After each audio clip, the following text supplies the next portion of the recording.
Hey guys, tonight we begin with a topic. The ancient Egyptians took very seriously and sometimes very weirdly. Sex. From sacred rituals to surprisingly frank poetry, this civilization was more open, creative, and frankly experimental than most people today might be after 2 glasses of wine and a horoscope reading. So before you get comfortable, take a moment to like the video and subscribe, but only if you genuinely enjoy what I do here, and let me know in the comments where you're tuning in from and what time it is for you. It's always fascinating to see who's joining us from around the world. Now, dim the lights, maybe turn on a fan for that soft background hum. And let's ease into tonight's journey together. The Egyptians didn't treat sex like a scandal. They treated it like plumbing, necessary, functional, and ideally without too many blockages. In ancient Egyptian society, sex wasn't hidden behind closed doors, hushed whispers, or uncomfortable euphemisms. It was part of nature, like the sun rising, the Nile flooding, or cats doing whatever they wanted. The gods did it, the farmers did it, the nobles did it, and crucially, no one felt the need to invent shame about it. The culture didn't frame sexuality as something dirty or dangerous. In fact, it was sacred, tied to creation, fertility, health, and personal pleasure. Not necessarily in that order. This wasn't hedonism. It was balance. Egyptian society ran on the principle of Mahat, cosmic harmony, and sexuality was part of maintaining that harmony. Fertility meant crops. Crops meant food. Food meant survival. So if your sex life was healthy, the gods were probably smiling. If not, well, maybe it was time to light a candle to Hathor and consider using more honey. This open attitude filtered into everything: art, literature, medicine, even architecture. Temples featured carvings of fertility gods. Homes were often built with private areas for intimacy. And yes, ancient architects had enough tact to know that love doesn't flourish next to granaries. And unlike many later societies, ancient Egypt didn't obsess over celibacy or punish people for having sex unless it involved property disputes or someone else's wife. There were no mass puritanical movements, no complex hierarchies based on who did or didn't do what with whom. Your social value wasn't chained to what you did in bed. It was tied more to how much land you had, how good your grain harvest was, and whether you kept your linen white in the sun. If you're wondering why sex was treated with such casual sacredness in ancient Egypt, you can thank the gods who frankly set the tone by making it part of their divine job descriptions. Let's begin with Adam, the original solo act. According to the Heliopolitan creation myth, Adam created the world by engaging in an act of, let's say, enthusiastic self-involvement. No partner, no help, just pure determination and cosmic alone time. From this, he produced shu air and teen moisture, which means the Egyptian universe literally began with a one-god show and bodily fluids. This wasn't scandalous. It was revered. Adam's generative act was seen as power, a divine assertion that life starts with desire. No need for fig leaves or awkward silence. The gods didn't blush. Why should anyone else? Next up, Osiris and Isis, ancient Egypt's royal couple. When Osiris was murdered and dismembered by his jealous brother, Set, Isis, determined and very committed, reassembled his body. All of it. Well, almost all. One crucial part was missing. So what did she do? She crafted a substitute phallus. Yes, with magic. Revived him long enough to conceive Horus. And voila, the divine bloodline continued. That's love. An excellent time management. Then there's Min, the god of fertility and male potency. He was often depicted standing tall in every sense, crowned with lettuce, holding his most recognizable feature proudly in hand. Ancient statues didn't leave much to the imagination. Shrines to men featured ritual lettuce offerings symbolizing fertility, and well lettuce was kind of their Viagra. Hathor, goddess of love music and drunken joy, was another sensual figure. Often nude or semi-nude in depictions, she represented everything pleasurable about human connection. Dancing desire, laughter, and seduction. Festivals in her honor were essentially ancient tinder with tambourines. Even the sun god Ra had moments of reproductive importance, though usually involving creation through speech or spitting, which is only slightly less weird than Adam's solo performance. The gods modeled sexuality as divine necessary and sometimes a little experimental. They didn't separate the sacred from the sensual. They merged them. Not every Egyptian was crafting magical phalluses or offering sacred lettuce to the god of fertility.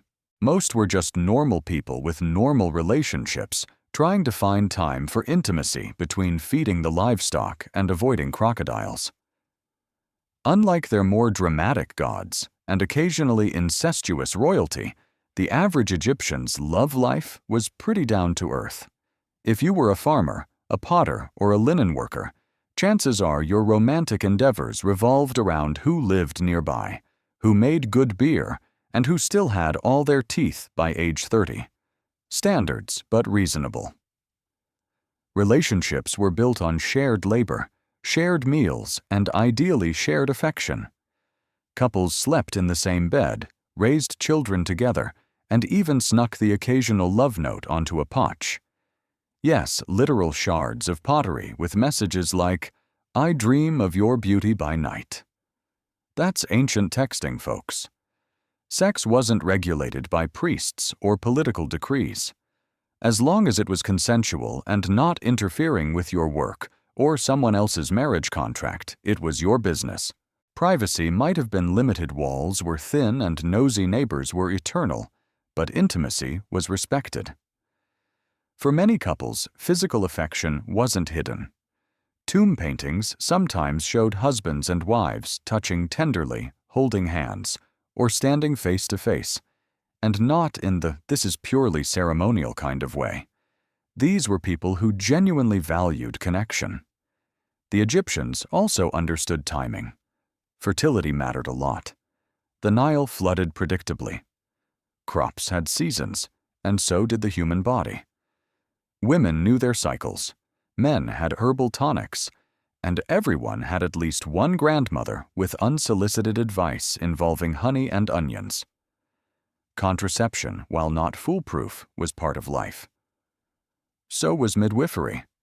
There were even pregnancy tests involving barley and emma seeds.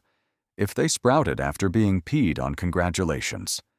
If not, maybe next year. And if things didn't work out, romantically, divorce was possible. No trials, no public shaming, just a split of property and a return to separate bread ovens. If you're imagining ancient Egyptian weddings with veils, bouquets, and uncomfortable uncles doing the crocodile dance, you might want to scale it back a lot. The truth is, in ancient Egypt, getting married was delightfully low effort. All you needed was a house, some bread, and mutual tolerance. A shared bed didn't hurt either. There was no ceremony, no priest, no registry office, no 47-plate catering menu with chicken lamb or divine mystery stew. If two people agreed to live together and shared resources, food, linens, maybe a goat society accepted them as married. Just like that done. No wedding dresses either. Women wore the same linen garments they wore every other day, usually white, sometimes pleated, always breathable. No rings, no vows, no emotional groomsmen with speech scrolls. Ancient Egyptian relationships didn't need pageantry. They needed practicality. You've got chores to do after all. The barley is not going to thresh itself. That said, couples did sometimes write up marriage contracts, especially in later periods. These were basically ancient prenups. Who brings what into the household? Who keeps what if things go sideways? Occasionally, the contracts even spelled out penalties for bad behavior. If you hit me, you owe me silver. Not quite romantic, but very efficient. The marriage contracts also reinforced women's rights. Something ancient Egypt was surprisingly advanced about. Women could own property initiate divorce and take ex-husbands to court if they tried anything funny. If love was blind, Egyptian law most definitely wasn't. There wasn't a honeymoon per se, unless you count collapsing after a big feast and hoping no neighbors overheard the fun, but intimacy, affection, and companionship were clearly valued. Marriage wasn't just a transaction. It was a partnership. Ideally, let's get this out of the way. Ancient Egyptians valued fidelity, especially in theory.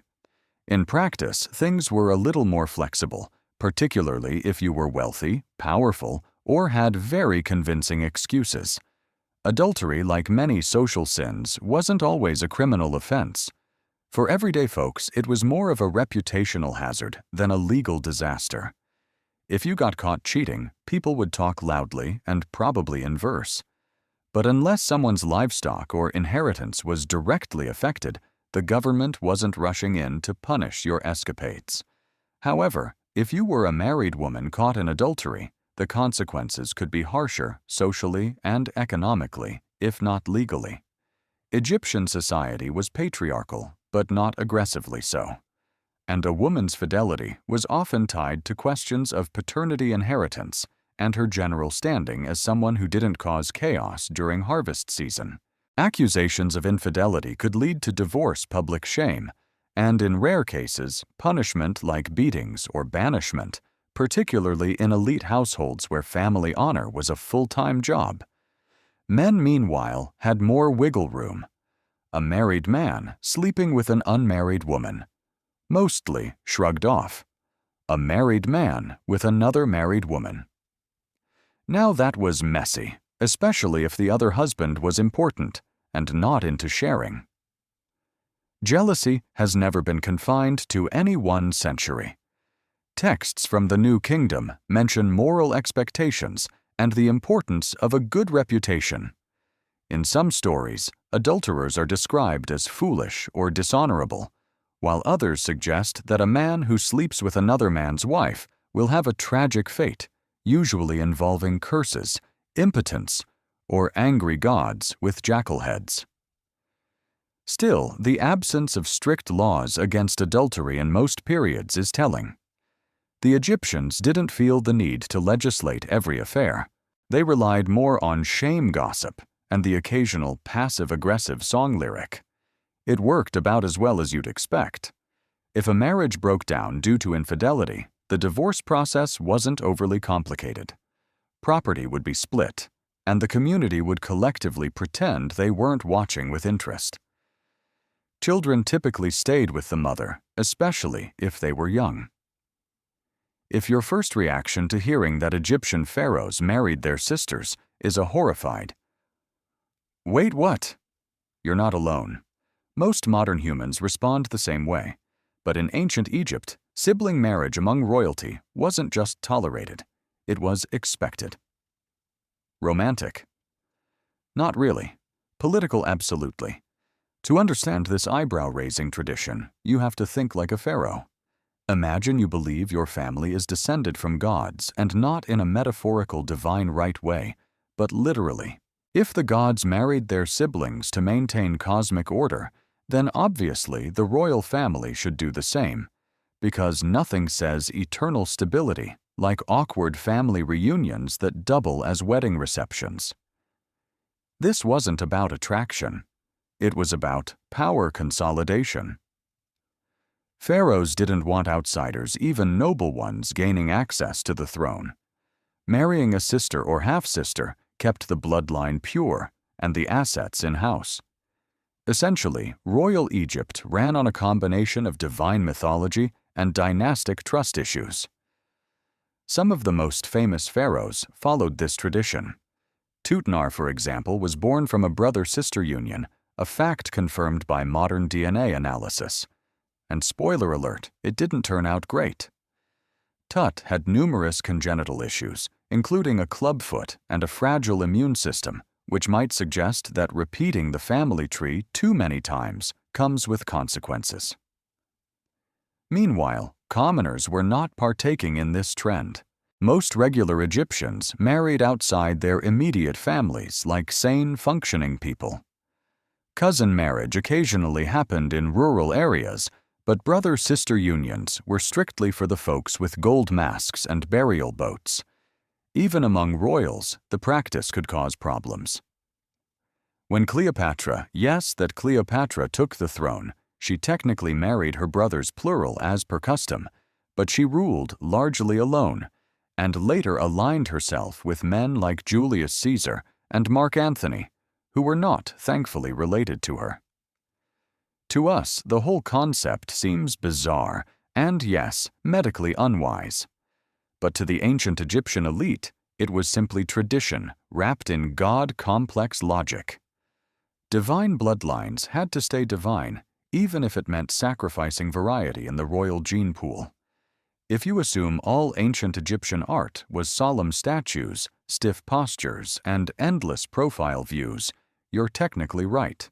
Unless you've seen the Turin Erotic papyrus, then you realize, oh, they had jokes and very detailed anatomy. While Egyptian art is mostly known for its restraint, stoic pharaohs, serene gods, perfectly symmetrical profile faces, the culture wasn't immune to cheekiness. Sex, after all, wasn't taboo. So occasionally, the artist stopped carving falcons and started sketching something a bit more animated. The most infamous example is the Turin papyrus, now tucked away in an Italian museum like a naughty secret. It's believed to date to around 1156 BCE, and it contains explicit scenes, not vague mythological winks. We're talking graphic illustrations of men and women, including one gentleman balancing acrobatically on amphor, which is either symbolic or just showing off. Scholars debate whether it was satire erotica or a combination of both. Some think it was made to entertain, possibly even a bachelor's gift for someone with questionable taste. Others suggest it was a parody and artistic prank, poking fun at how obsessed people were with fertility and large wigs. Aside from this outlier, most Egyptian erotic art was symbolic, not explicit. Temples didn't have Kama Sutra fresco. They had fertility motifs, sacred imagery, and occasional nudes representing rebirth creation or divine femininity. Goddesses like Hathor and fertility deities like Min were often shown nude, but in a reverent way. Min, for instance, is always depicted standing tall, if you catch the drift, holding his signature symbol like a divine badge of honor.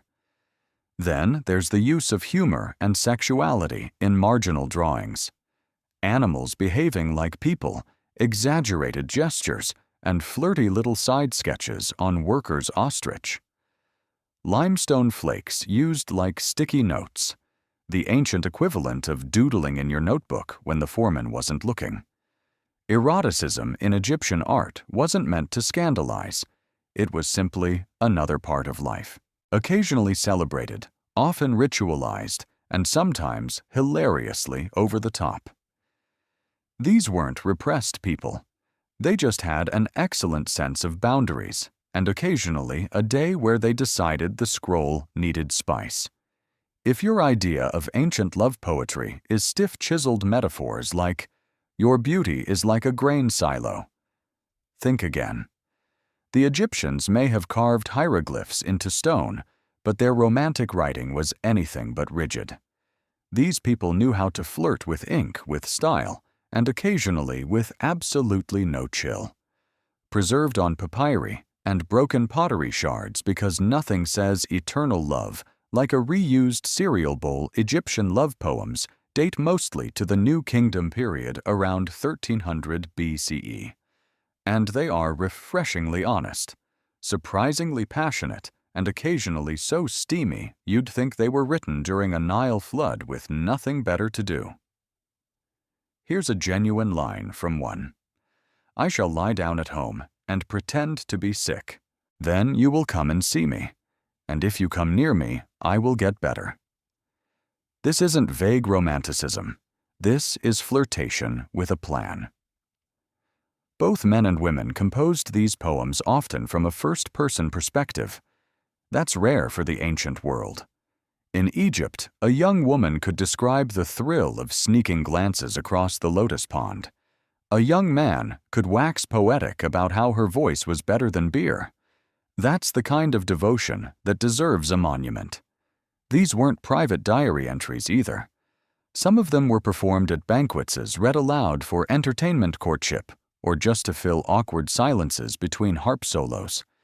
Imagine ancient Tinder dates with live readings of passionate stanzas, followed by wine, and maybe a goat roast and the metaphors. Oh, they went all in. Fruit symbolized sensuality. Hunting meant pursuit and seduction. Gardens and rivers were, well, not always about agriculture. These poems weren't afraid to mix earthy, grounded affection with cosmic-level adoration. Desire wasn't something to be repressed. It was to be sung about, written down, and possibly recited by that one cousin who always read too slowly. When you think of aphrodisiacs, you probably imagine oysters chocolate or wine not salad. But in ancient Egypt, if someone brought you a bouquet of lettuce, they weren't thinking about fiber. They were flirting. Specifically, they were invoking the power of Min, the Egyptian god of fertility, who, for reasons that are equal parts symbolic and suspicious, was closely associated with Roma lettuce. Yes, Roma. Not just your average Caesar garnish. This stuff was sacred. The reason? Well, unlike the floppy-leafed varieties we toss in sad lunch bowls today, Egyptian lettuce stood upright and oozed a milky white sap when cut. And if that didn't trigger some highly suggestive divine symbolism, nothing would. Ancient priests looked at that and thought, now that is clearly the embodiment of male potency. Naturally, lettuce was regularly offered to men during fertility rituals. His statues typically featured him in a, let's say, alert state, holding his signature attribute in one hand and a lettuce stalk in the other. Art historians have had a field day with that pairing for centuries. At fertility festivals, worshippers would present bundles of lettuce at his temple, hoping to gain his favor for increased virility, a healthy pregnancy, or just a bit of romantic luck. Min was basically the ancient Egyptian version of a dating app algorithm. Worship him correctly, and your chances might improve. Interestingly, there's evidence that the lettuce was also believed to have medicinal properties, particularly for promoting sexual health. Whether it actually worked or just led to fresher breath before a date is debatable, but the symbolism stuck. And this wasn't just a passing trend. Lettuce appears in art hieroglyphics and even offerings in tombs, as if to say, please ensure I continue enjoying pleasure in the afterlife and maybe pack a salad. It's worth noting that the ancient Egyptians were big fans of natural symbolism. From the Nile's life-giving floods to the lotus flower's daily blooming cycle, the physical world mirrored their spiritual beliefs. So when a vegetable starts acting a little extra, you best believe it got promoted to mystical status. When it came to preventing pregnancy, the ancient Egyptians employed methods that were imaginative, herbal, and occasionally alarming. Without access to modern science, they relied on natural substances, accumulated wisdom, and texts like the Abaz Papyrus, one of the earliest surviving medical documents dating to around 1550 BCE. One of the more infamous prescriptions involved crocodile dung mixed with honey and sourdough. This concoction was inserted vaginally as a form of barrier contraceptive. While modern readers may recoil, the idea was not entirely without logic. The mixture likely created an acidic or obstructive environment. Whether it was effective is unclear. Whether it was unpleasant is easier to guess. More promising was the use of acacia gum, a plant extract that, as later science confirmed, ferments into lactic acid, a compound that does in fact have spermicidal qualities. Combined with other ingredients like honey and dates, it formed a kind of early peacery. It's one of the few ancient remedies that could arguably pass a very lenient clinical trial. These methods suggest that Egyptian women, who had notable legal and medical agency for the time, took active roles in managing reproduction. The use of these materials would have been common knowledge among midwives, healers, and women within the household. There were also ritual and spiritual approaches. Women might appeal to fertility deities like Isis Hathor or Bez, seeking either conception or its delay. Magical amulets and incantations were used alongside practical remedies, blurring the line between medicine and religion, as was typical in most aspects of Egyptian life. In addition to preventing pregnancy, Egyptian medical texts contain instructions for inducing menarche and treating infertility, and even early pregnancy detection using barley and emigranes exposed to urine, a method surprisingly accurate in some cases. In the absence of modern tools, these practices reveal a culture deeply invested in understanding and influencing the human body. They lacked microscopes, but not intention. Fertility was a matter of life-death economics and divine favor.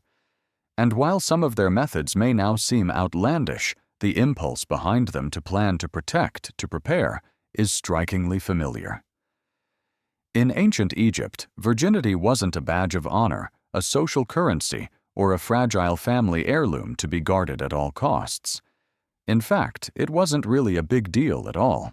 More like a passing footnote in the grander narrative of life, which mostly revolved around crops inheritance and not angering the gods before breakfast.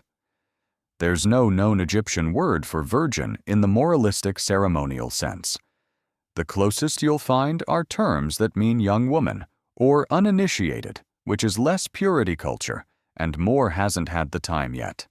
No torches were lit, no ceremonies performed, and no mothers-in-law inspecting linens like they were looking for counterfeit currency. This wasn't because the Egyptians were scandalous libertines. It's just that they had a far more functional approach to sex. It was seen as part of life, like eating bread or avoiding hippos. Important, yes, sacred sometimes, but nothing that required a purity certificate stamped by a temple priest. For women, value came from things like fertility loyalty and whether she could run a household without the roof catching fire. Her sexual history, mostly her business. Marriage wasn't about sealing a chaste-deed deal. It was about forming a reliable alliance that could ideally survive tax season and plagues. Of course, modesty existed. People didn't walk around advertising their conquests on papyrus scrolls, but the kind of ritual obsession with virginity found in later societies just didn't materialize here. No cloistering, no doughies based on moral performance, no uncles making awkward speeches about virtue. Even Egyptian religion offered little support for the whole purity panic. The goddess Hathor, patron of love music and wine, was openly sensual and extremely unbothered by anyone's opinions. The gods were far too busy managing creation and cosmic balance to weigh in on who had done what, when, and with whom. In the end, virginity in ancient Egypt was treated for what it is, a temporary condition, not a lifelong resume. And frankly, they seemed more concerned with who could bake good bread and whether your father had a reliable roof to offer. Because when you live in a desert surrounded by crocodiles, you learn pretty quickly what really matters and what absolutely doesn't. Ancient Egyptian society didn't publish rainbow flags or hold parades, but it also didn't seem particularly troubled by the existence of same-sex relationships. There were no official laws condemning them, no public stonings, and most tellingly, no frenzied temple sermons about the end of civilization brought on by two men sharing a bedroll. In short, they noticed, but didn't panic. The most discussed example is that of Nyankum and Khnum-Hotep. Two high-ranking officials buried together in a shared tomb at Saqqara. Their tomb features intimate artwork, the pair embracing, touching noses, a gesture equivalent to a kiss, and generally behaving like a couple whose biggest argument was probably about linen colors. The inscriptions refer to them as overseers of the manicurists, which sounds innocuous until you realize they were clearly close enough to be buried as one household unit. Were they lovers, roommates with exceptional boundaries, brothers unusually fond of holding hands? Scholars still debate, but the visual language leans heavily in favor of a romantic, or at least deeply affectionate bond. And the fact that their tomb exists beautifully decorated, publicly visible, suggests that nobody was outraged. They were important, respected, and apparently allowed to be themselves even in death. Egyptian texts and mythology also leave space for fluidity. Some deities, like Happy God of the Nile, are depicted as intersex or androgynous. Others take on dual roles or switch genders in mythological tales without causing divine HR complaints. The gods, it seems, were not limited by human categories, and neither were the people invoking them. That said, there's no evidence of organized same-sex marriages or political recognition of same-gender unions. Egyptians were pragmatic. If a relationship produced heirs and property stability, great. If it didn't, well, that was your household's business. Intimacy, as always, was treated with a curious mix of privacy and normally. And while male same-sex relations are more visible in the records, female ones are almost completely absent. Not because they didn't happen, but because Egyptian scribes had a frustrating habit of ignoring what women did when no men were around. In ancient Egypt, having children wasn't just desirable. It was a social expectation, a spiritual duty, and if you were lucky, a way to ensure someone would refill your tomb offerings long after you were gone. So when a couple struggled to conceive, it wasn't brushed aside. It was investigated medically, magically, and sometimes both in the same afternoon. The ancient Egyptians approached infertility with characteristic pragmatism. Their medical papyri, particularly the Kahun gynecological papyrus, dating to around 1800 BCE, include detailed diagnosis treatments and methods for evaluating female fertility. There were instructions for examining cervical mucus, monitoring cycles, and even a primitive pregnancy test involving urinating on barley and emma wheat. If the grains sprouted, congratulations. Your household was about to get louder. If not, the next step might involve inserting herbal mixtures, fumigating the womb, yes, really, or appealing to higher powers. Because in Egypt, if medicine didn't work, magic was always available and often recommended. Amulets played a central role. Symbols of Hathor Isis bears, or Taweret. The hippos-shaped protector of childbirth were worn, carried, or placed under pillows. Spells were recited. Figurines were buried or cradled. One text suggests that to conceive a woman should drink a concoction of ground dates, honey, and carob while reciting a protective charm. Not FDA approved, but deeply heartfelt. Men, of course, weren't off the hook. Though far fewer papyri bother to question their reproductive contributions. In cases of persistent infertility, a man might be told to undergo purification rituals, consult a priest, or in less official advice, simply try harder. And because this was Egypt's cosmic order, Pabia was always part of the equation. A childless couple might be seen as unbalanced or even cursed, but society didn't shun them. It offered remedies, hope, and a few very creative prescriptions. It's worth noting that despite all this effort, Egyptian households weren't necessarily overflowing with children. High infant mortality, disease, and malnutrition kept family sizes smaller than ideal, which only made fertility all the more sacred, and its absence all the more personal. If you think desire fades after death, the ancient Egyptians would like a word, and possibly a carefully carved offering slab. In their worldview, death wasn't an end. It was a continuation of life, ideally with all the comforts, pleasures, and daily routines of the living world, including sex. Funerary texts, tomb inscriptions, and grave goods all suggest that the deceased hoped to carry their appetites into the afterlife, not just for bread and beer, but for love touch and intimacy. Because frankly, what's the point of eternal life if it doesn't include a bit of pleasure tomb art, often depicted couples embracing holding hands or standing intimately close? Not just for sentiment, but as a spiritual blueprint. These weren't generic stock poses.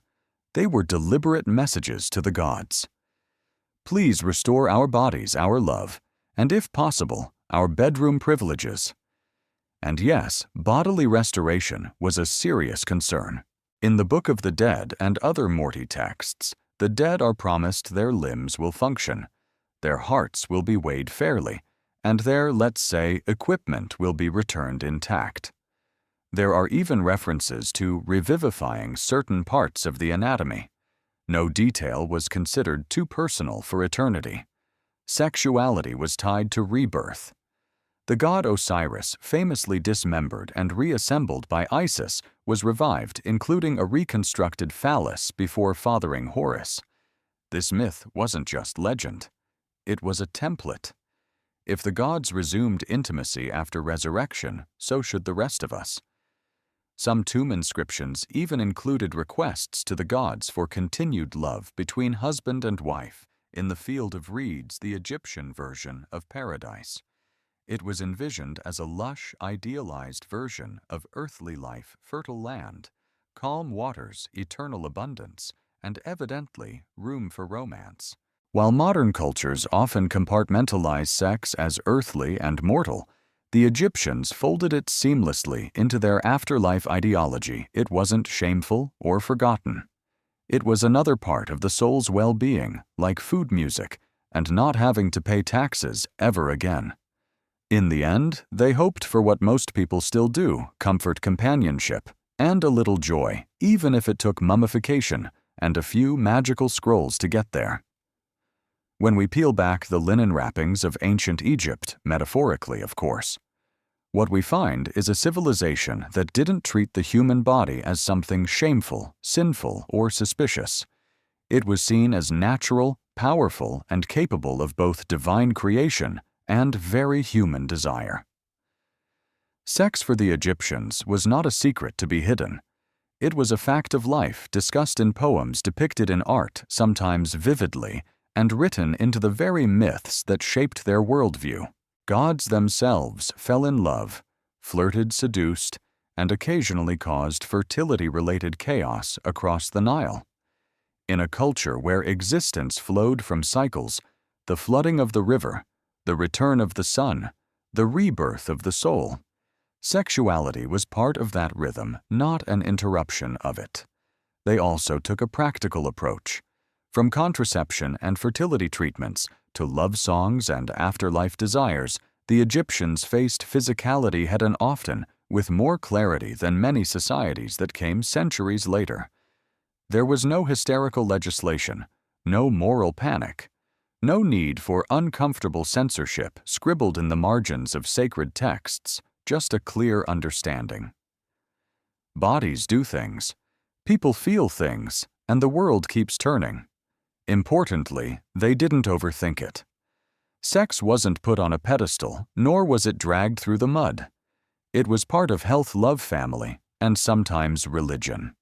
Worthy of respect, but not surrounded by neurosis. Even their gods, powerful and eternal, didn't shy away from physical form or intimacy. In fact, they embodied it. And while not every practice holds up today, we're looking at you. Crocodile dung, the attitude remains refreshingly modern. Or perhaps modernity has just taken 3,000 years to catch up. And maybe that's the legacy worth remembering. A culture that didn't fear the body, didn't vilify desire, and somehow still managed to build pyramids on top of it all. It was August 24, 1814, and Washington, D.C. was burning.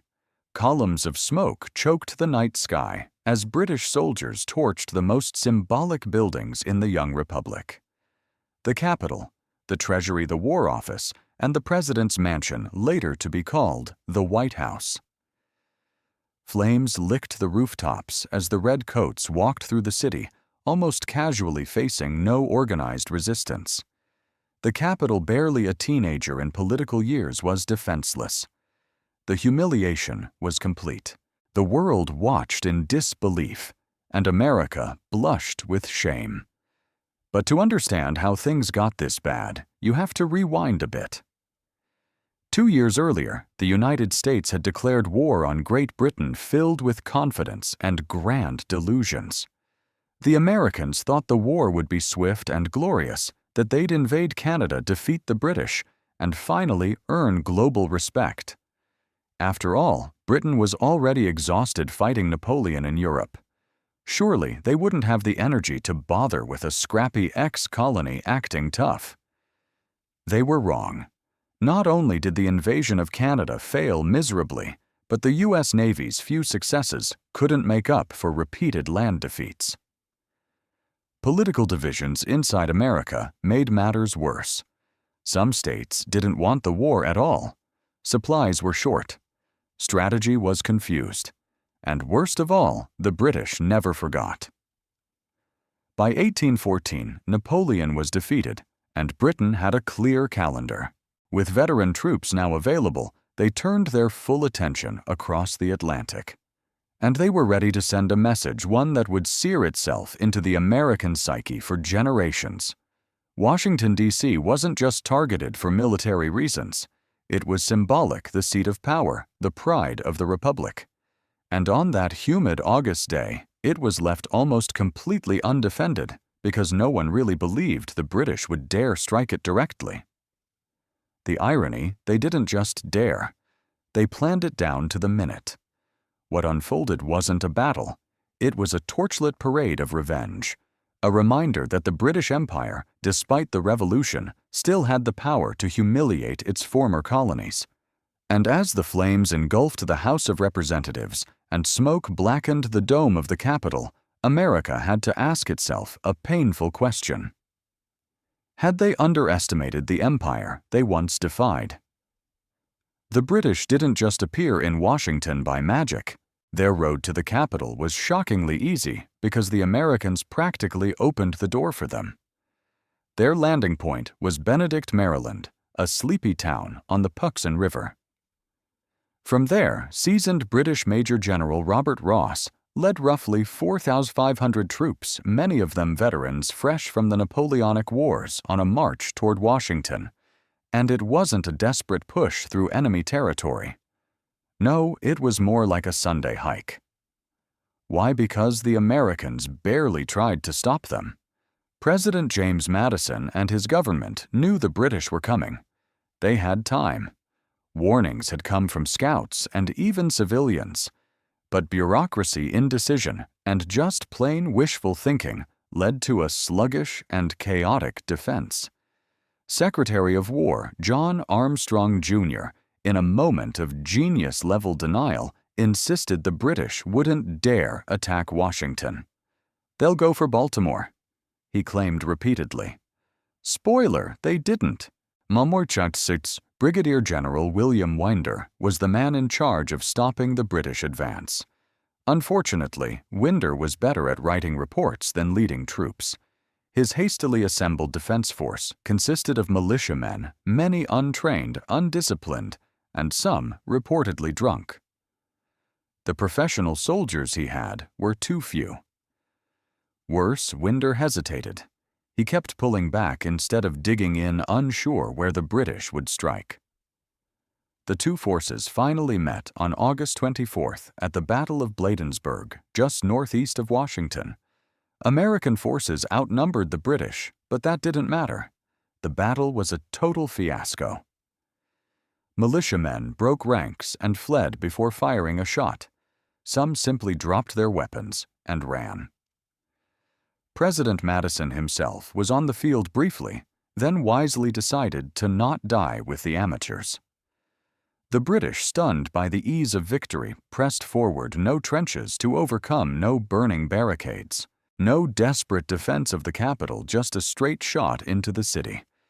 It was a comedy of errors, but no one was laughing. By the time the British reached Washington, American leadership had dissolved into chaos. Madison fled.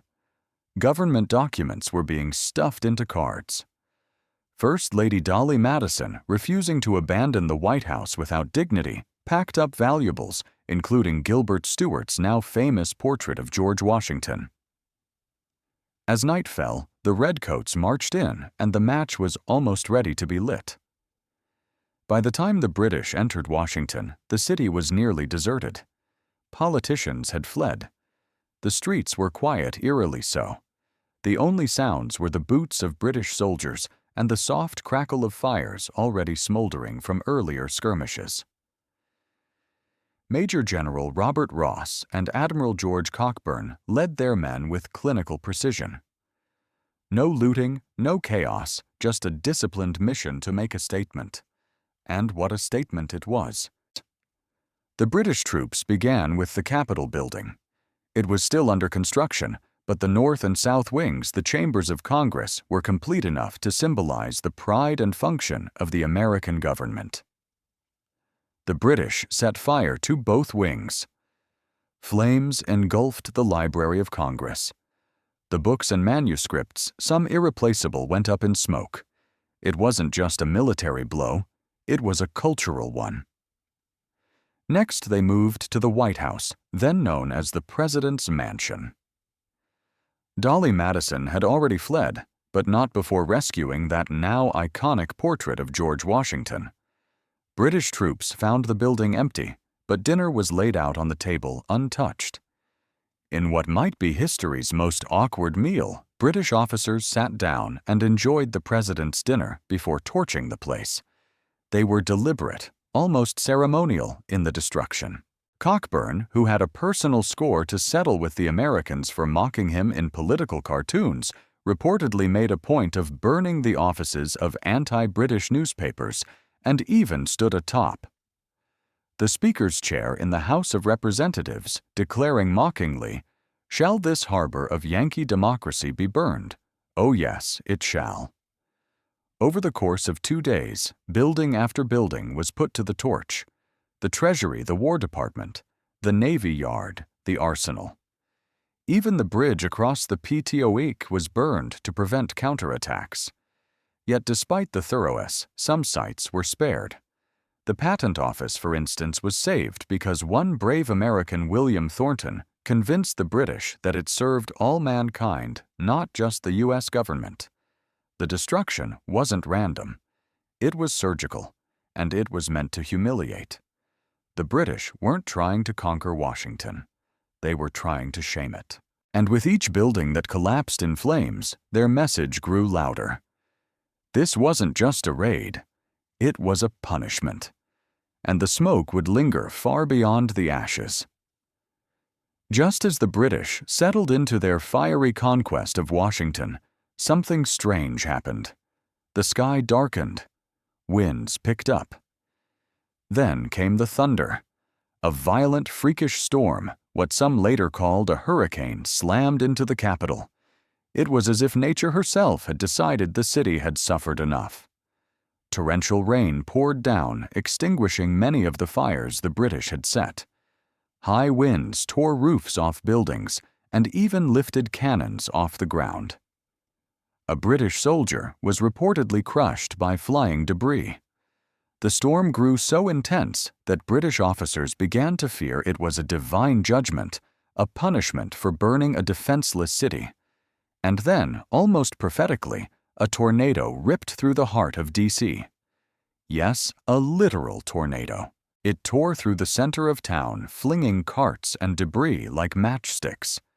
Buildings, collapsed trees, snapped in half, and British soldiers were thrown to the ground, confused and shaken. The British command, already preparing to leave, took this as a clear sign. Their message had been delivered. To stay longer might be tempting fate. They pulled out of the city the next day, their mission complete, and their boots barely dry.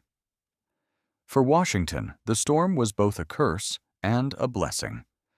On one hand, it caused even more destruction, ripping apart already damaged structures and flooding the streets. On the other hand, it helped extinguish the flames and may have prevented the complete destruction of the city. It quite literally washed away the British presence.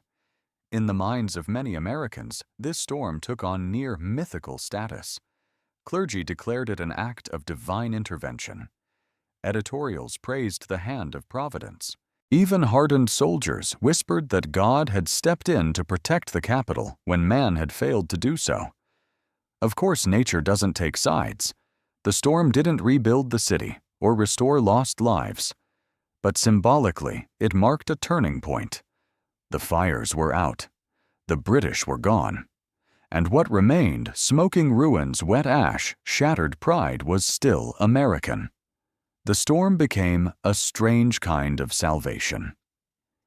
In the absence of military strength, Washington had been spared by something else, something uncontrollable, unpredictable, and perhaps in its own way redemptive. The worst was over. But rebuilding the soul of a nation that was just beginning. The British had left.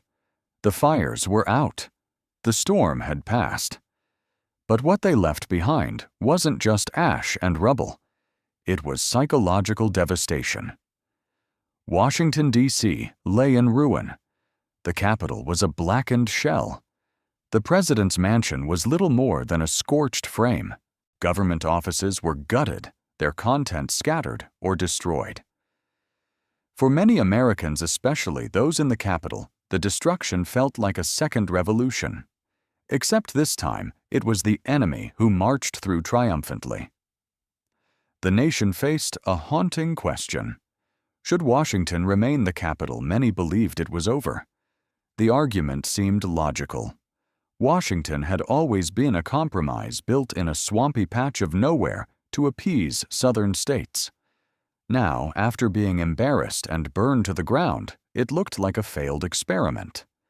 Some in Congress pushed for relocation. Philadelphia, New York, or even Baltimore could serve better. Cities with actual defenses, cities with dignity intact. But others pushed back. Among them was a determined President James Madison. Despite fleeing the city during the attack, he returned quickly, vowing not to let the humiliation stand. He was joined by his wife, Dolly, who had become a symbol of grace under fire for her rescue of national treasures. Together, they insisted that the city would rise again. Rebuilding was slow. Funds were tight. Morale was worse. Congress convened in temporary quarters, first at the Patent Office, then later in a makeshift brick building known as the Old Brick Capitol. Every session reminded lawmakers of what had been lost. But the burning of Washington had sparked something unexpected. Resolve. Ordinary citizens, craftsmen, and laborers joined in efforts to restore the city. Brick by brick, the Capitol rose again. Architect Benjamin Henry Latrobe returned to oversee the restoration. His designs included improvements, stronger materials, grander visions. The president's mansion, too, was rebuilt, eventually being whitewashed to hide the burn marks. That's how it earned its now famous nickname, the White House. Rather than being abandoned, Washington became a symbol of American tenacity, a reminder that even in the face of utter humiliation, a republic could endure and rebuild. And while scars remained both visible and emotional, they hardened into resolve. Washington wasn't going anywhere because the true capital of a nation isn't just in buildings, it's in belief. The burning of Washington wasn't just a blow to architecture, it was a blow to the national ego. Up until that moment, many Americans had viewed the War of 1812 as a misguided sideshow, a political miscalculation wrapped in patriotic noise. But when British troops torched the heart of the Republic, the country snapped awake. Panic gripped citizens up and down the East Coast. If the capital could fall so easily, what city was safe? Baltimore, Philadelphia, even New York. Suddenly, the war felt very real, very close, and very dangerous. Public opinion, once divided, began to harden. The old Federalist arguments that the war was unnecessary and poorly managed began to seem almost treasonous. Even critics of President Madison now had to admit that the time for squabbling was over. The country had been slapped across the face, and it needed to respond. Militias were called up. Local defenses were reinforced. Baltimore, in particular, braced for what many assumed would be the next British target. Citizens dug trenches, built fortifications, and readied their harbor guns. The British had lit a fire, not just in the buildings of Washington, but in the hearts of Americans. But it wasn't just fear that spread. It was defiance. Newspapers printed fiery editorials calling for revenge. Preachers thundered from pulpits about divine justice. Artists created stirring images of Dolly Madison and burning buildings, turning catastrophe into a kind of folk heroism. Out of the ashes, a story began to form, not of defeat, but of resilience. It was a strange transformation. The loss of the capital could have crushed morale, but instead it ignited a nationwide sense of unity. There was shame, yes, but also a desire to prove that the United States was not just a flimsy experiment in democracy, that it could take a punch and still stand. President Madison, once a cautious and often unpopular leader, began to grow in stature. He had stood by his ruined capital vowing to rebuild, and that image of a battered but resolute republic resonated deeply. The British had hoped to humiliate. Instead, they galvanized. The war wasn't over, but America had finally begun fighting it, not just with muskets, but with meaning. If Washington was the slap, Baltimore was the punchback. Just weeks after burning the capital, British forces set their sights on Baltimore, a major port city and home to privateers who had been harassing British shipping. Confident after their success in Washington, the British assumed Baltimore would fall just as easily. They were wrong. By the time the Redcoats approached in mid-September 1814, Baltimore was ready. Local citizens, laborers, and even enslaved people had worked day and night to fortify the city. More than 10,000 volunteers dug trenches, built earth walls, and armed Fort McHenry with heavy cannons. This wasn't going to be another walkover. The British strategy was a classic two-pronged assault: a land attack from the east and a naval bombardment from the Papsco River. But from the beginning, things went sideways. General Robert Ross, the same man who had marched triumphantly into Washington, was killed early in the land battle by American sharpshooters. His death dealt a blow to British morale and left their command structure scrambling. Meanwhile, at sea, the British fleet began a 25-hour bombardment of Fort McHenry. Rockets strew across the sky. Bombs exploded over the fort all night long, but the defenders held firm. They refused to surrender even as the fort trembled under fire. And then came the morning of September 14th.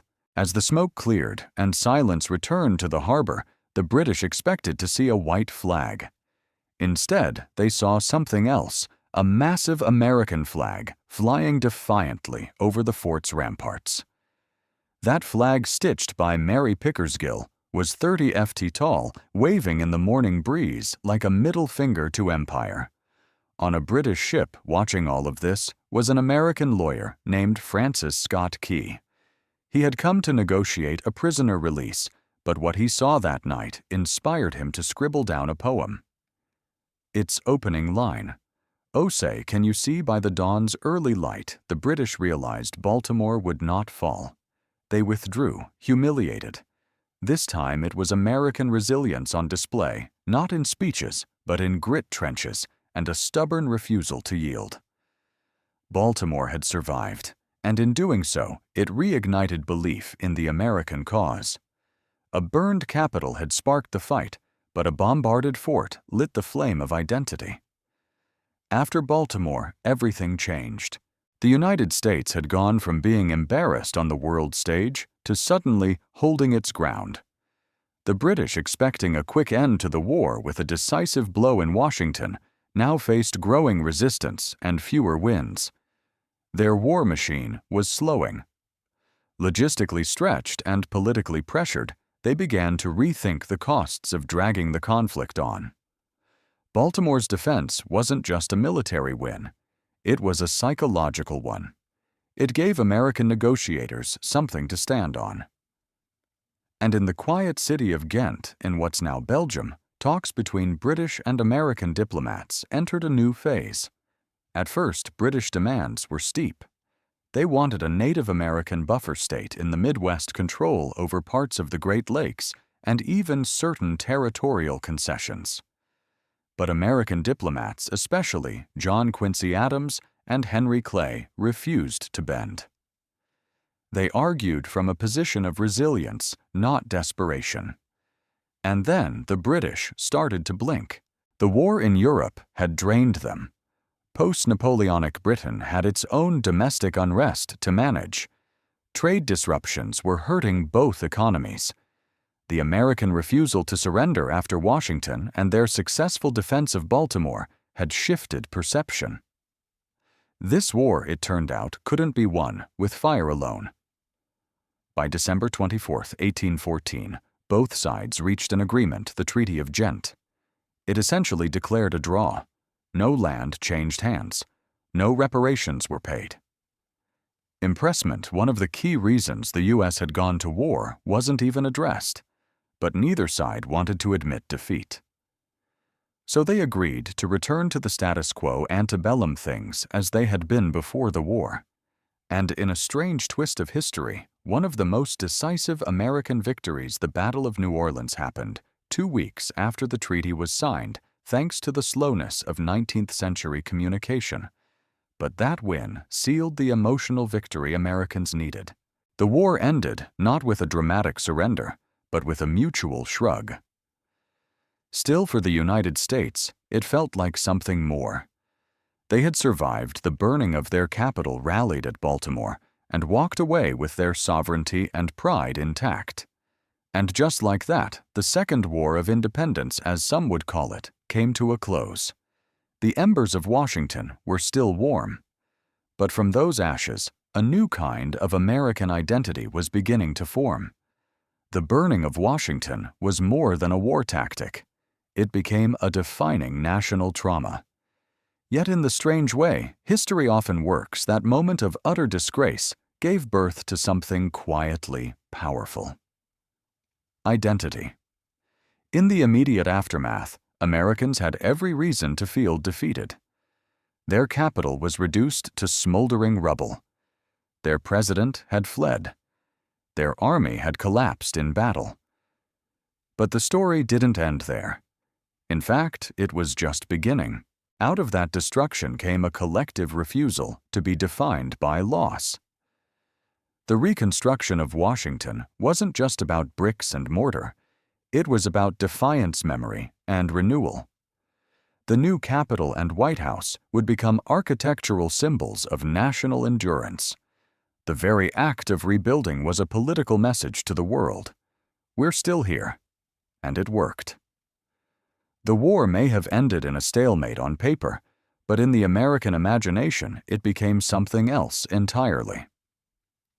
The idea that a young, disorganized republic could take on the world's greatest empire, get burned, battered, but never broken, began to solidify a sense of exceptionalism. The War of 1812, and particularly the burning of its capital, marked a kind of coming-of-age moment for the United States. It also forced change. The government took defense more seriously. Fortifications were improved along the coasts. The military, long neglected since the Revolution, began receiving better funding and more strategic organization. Civilians, too, saw themselves differently, not as scattered citizens of states, but as participants in a shared national experiment. Culturally, the flames left a mark.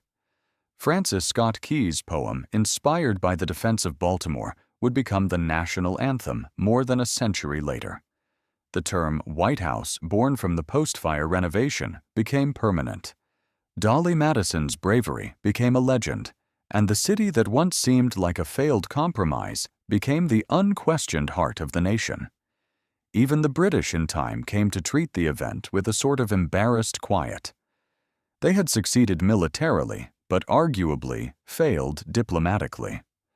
Their fire may have burned the walls, but not the will. In the end, the burning of Washington wasn't just a low point. It was the spark that tested and proved the durability of a republic still learning how to stand.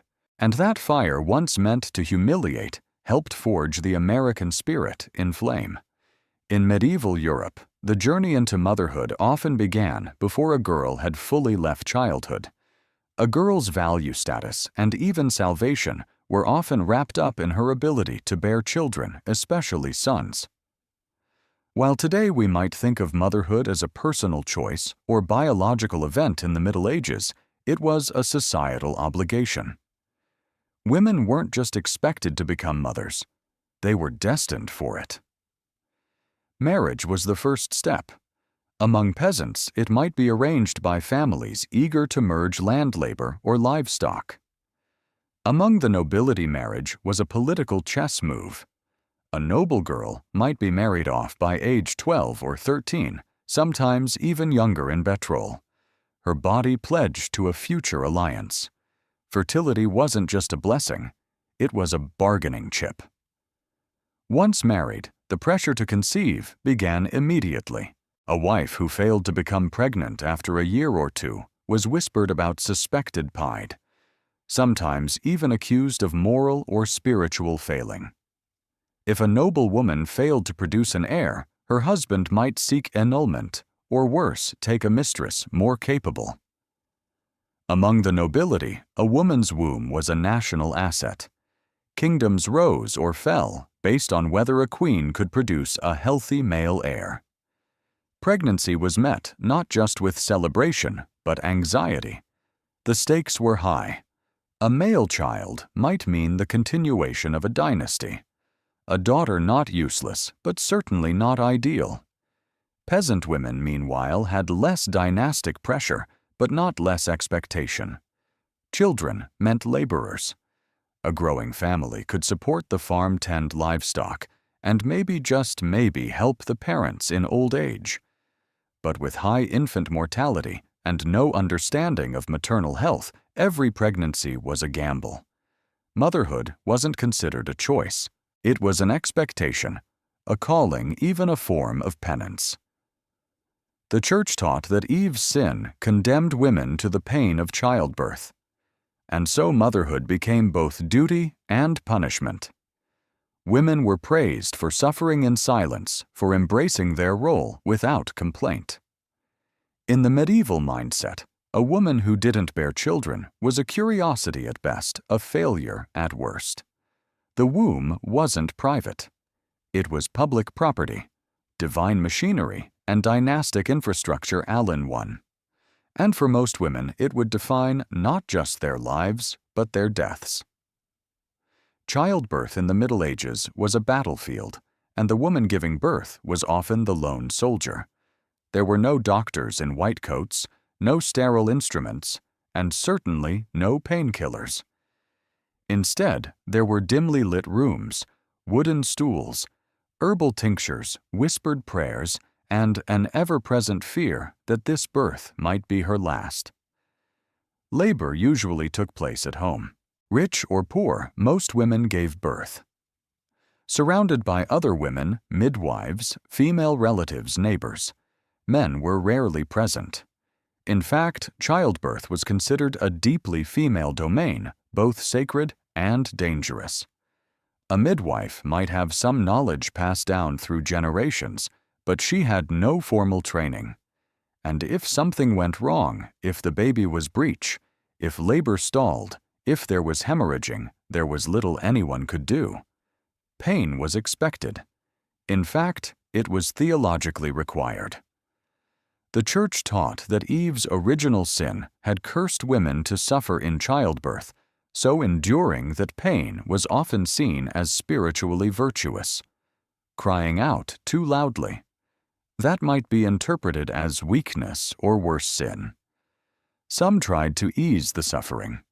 Herbal concoctions made from poppy mandre or henbane might dull the edge of the agony, but they were unreliable and sometimes dangerous.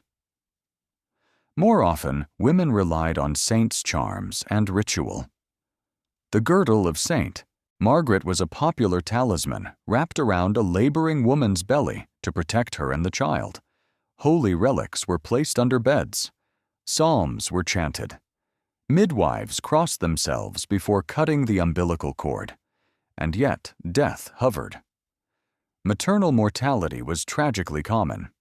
Women could die from blood loss infection or retained placenta days after giving birth. Some survived the labor only to succumb to puerperal fever later. What we now know was often caused by unwashed hands or dirty linens. It's estimated that 1 in 10 births ended with the death of the mother. For poor women with multiple pregnancies, the odds only worsened. Stillbirths, too, were frequent. Babies born too early, too small, or too still. And when a child died unbaptized, it raised terrifying questions about their soul. In this world, childbirth wasn't just biology. It was peril, prayer, and penance. And every new life came at the edge of death's door. Bringing a child into the world was only the beginning. The real struggle for both mother and child was survival. In the Middle Ages, the odds were merciless. Nearly half of all children died before reaching the age of 5. Some never took their first breath. Others succumbed to illness before they could even walk. A child's first year was the most dangerous. Fevers, infections, and malnutrition were ruthless killers, and medical understanding was virtually non-existent. Peasant mothers bore the brunt of this reality. Living in cramped homes with dirt floors surrounded by animals and drinking water from contaminated wells, they fought a daily war against disease. Diarrhea, respiratory infections, and tetanus were common causes of death. There were no antibiotics, no vaccines, and certainly no hospitals. Even a mild fever could spiral into tragedy. Noble women had cleaner surroundings and better access to food, but they were not immune. Disease didn't care about titles. Plague, smallpox, measles. They took royal and commoner alike. In fact, high birth rates among the nobility weren't just about producing heirs. They were about statistical survival. Having one son wasn't enough. You needed backups. This brutal reality shaped how mothers viewed their children. Especially in the early years, it wasn't uncommon for parents to delay naming a child until they passed infancy. Some mothers resisted forming strong attachments right away, not out of coldness, but out of necessity. Grief was a familiar visitor. To bury one child was tragedy. To bury several was routine. Yet love still existed. Fierce, aching, desperate love. We see it in letters and wills, in prayers scrolled in the margins of manuscripts. We see it in the way mothers would walk miles to find healing herbs or bring a priest for a deathbed baptism. They didn't just mourn their children. They fought for them with everything they had. The emotional toll was enormous. There were no therapists, no mourning leave, no grief counselors. A mother might lose a baby on Monday and return to her chores on Tuesday. The fields needed plowing. The fire needed stoking. Life moved forward, whether your heart was ready or not. In medieval motherhood, hope and heartbreak lived side by side. Every birth was a miracle. Every survival, a small defiance against the crushing odds. For noble women, motherhood wasn't just personal, it was political. A noble woman's womb was an asset of the crown, a vessel for alliances, dynasties, and succession plans. Her pregnancies were tracked with more intensity than most medieval wars. And every child, especially a son, was a strategic victory or a public failure. The pressure was immense. From the moment of marriage, a noble woman's sole duty was to produce heirs, not just any children. Legitimate, healthy male children. A queen who failed to do so risked being cast aside. Kings might seek annulments mistresses, or even new wives altogether. Just ask Anne of Bohemia or Catherine of Aragon. A barren noblewoman wasn't just pied. She was politically useless. Even when children were born, the mother's work wasn't done. Her role became one of anxious oversight. She didn't necessarily raise the children herself. Wet nurses, governesses, and tutors were typically responsible for daily care, but she was expected to manage their education, secure their futures, and guard their reputations like a hawk. Mothers of future kings often endured endless court gossip, factional intrigue, and manipulation. Their sons were pawns before they could walk betrothed, before they could speak. And daughters. They were marriage chips often sent to foreign courts as teenagers, sometimes never to return. Still, noble mothers weren't always distant or decorative. Some wielded enormous influence through their children. Helena of Aquitaine didn't just birth kings. She advised them, corrected them, and in one case rebelled against one. Margaret of Anjou led armies to defend her son's throne. Isabella of France orchestrated the deposition of her husband in her son's name. These were not passive mothers. These were political operatives disguised in velvet and lace. Motherhood also came with heartbreak, stillbirths, disease, assassinations, and exile. Royal children were far from safe. The higher the rank, the deadlier the game. Emotionally noble mothers lived in constant tension. They had status, but not always agency.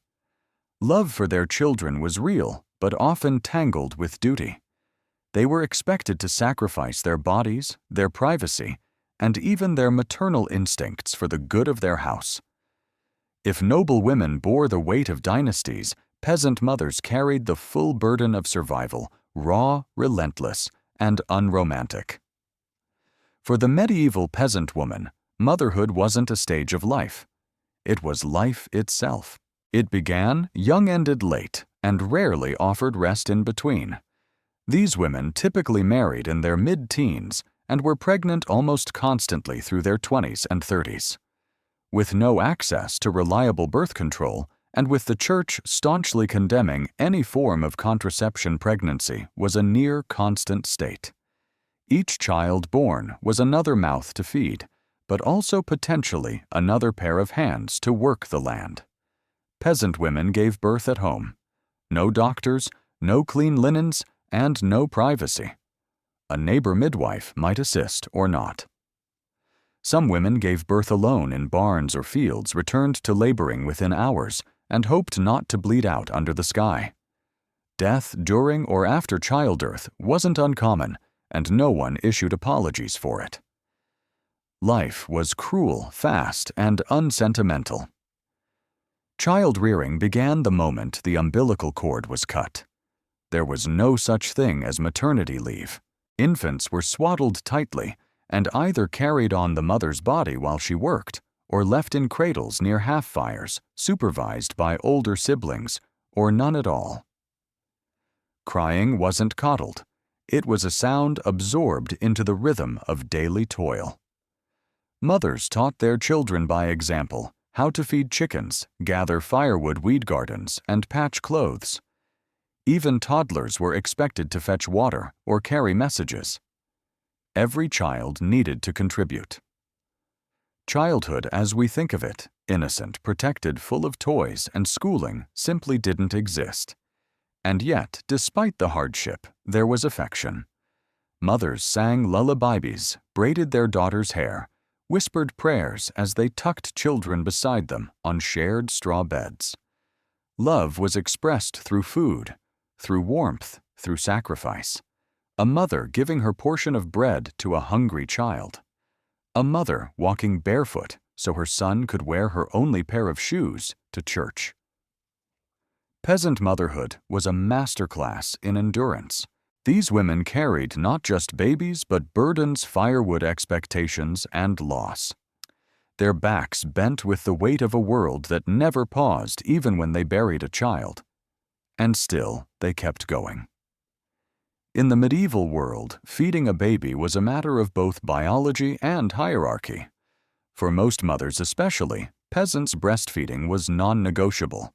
It was natural, expected, and vital for survival.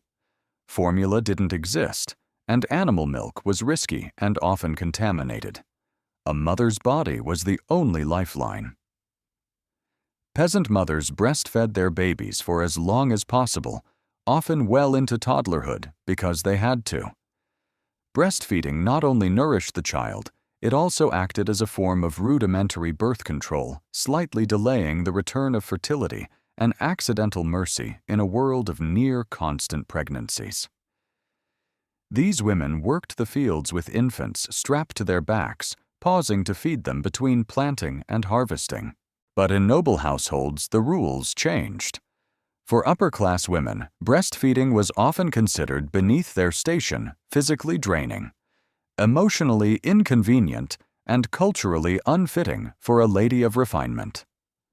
Enter the wet nurse. These were lower-ass women, selected for their health and milk supply, who were paid to breastfeed noble infants full-time. They often lived with the child and formed deep maternal bonds, sometimes stronger than the one between mother and child. The Church had mixed feelings about this. Some theologians worried that a child nursed by a morally impure woman might absorb her sins. Others believed wet nurses were a practical necessity for women who needed to remain fertile and continue producing heirs. After all, a queen could not risk wasting time nursing one child when she needed to be pregnant with the next. Infant care itself was harsh by modern standards. Swaddling was nearly universal. Babies were wrapped tightly in cloth to straighten their limbs and train them not to move too much. Diapers existed, but were often reused rags or moss-lined cloth changed infrequently. Baths were rare. Teething was treated with charms or folk remedies.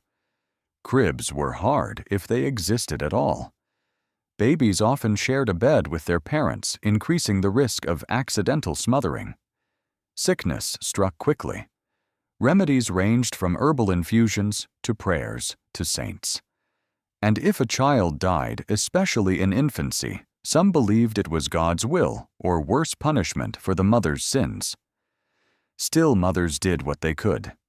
They rocked, soothed, fed, and sang lullabies in languages long lost.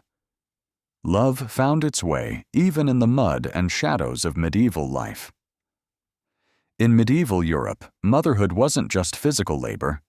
It was spiritual labor too. The Church had a firm grip on the experience of pregnancy, birth, and parenting.